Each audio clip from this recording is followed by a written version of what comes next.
Idara ya upelelezi wa jinai DCI imeanzisha uchunguzi wa kina kuhusu kifo cha kutatanisha cha Padri John Maina, kasisi wa kanisa Katoliki kutoka parokia ya Gwamiti, Nyahururu. Mwili wa Padri Maina ulipatikana Mei 15 kando ya barabara ya Nakuru Nairobi, karibu na kituo cha Diatomite na mwendesha pikipiki aliyekuwa akipita. Padri huyo aliyekuwa dhaifu na mwenye kuchanganyikiwa alidai kuwa alitekwa nyara mjini Nyahururu.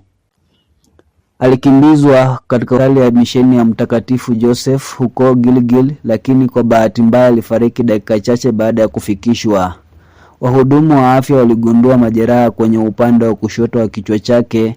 Hata hivyo, uchunguzi wa maiti uliofanyika Mei 19 na daktari wa serikali Dr. Ngulungu ulionyesha kuwa majeraha hayo huenda hayakusababisha kifo chake. Sampuli za uchunguzi wa sumu zimechukuliwa ili kubaini chanzo halisi cha kifo chake.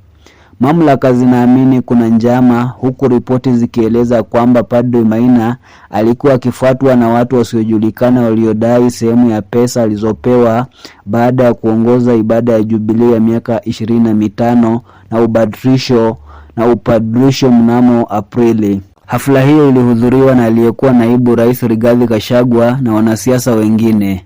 Ingawa kuna madai kwamba Padri Maina alikuwa ameeleza hofu kuhusu usalama wake, hakuwa amewasilisha taarifa yoyote rasmi kwa polisi. DCI imerekodi taarifa kutoka kwa watu kadhaa na inaendelea kufuatilia ushahidi wa kitaaluma. Kanisa Katoliki na wakazi wa Nyahururu wanaomboleza kifo cha kasisi aliyeheshimiwa kilichoacha maswali mengi bila majibu. Jina langu ni Robert Mtasi.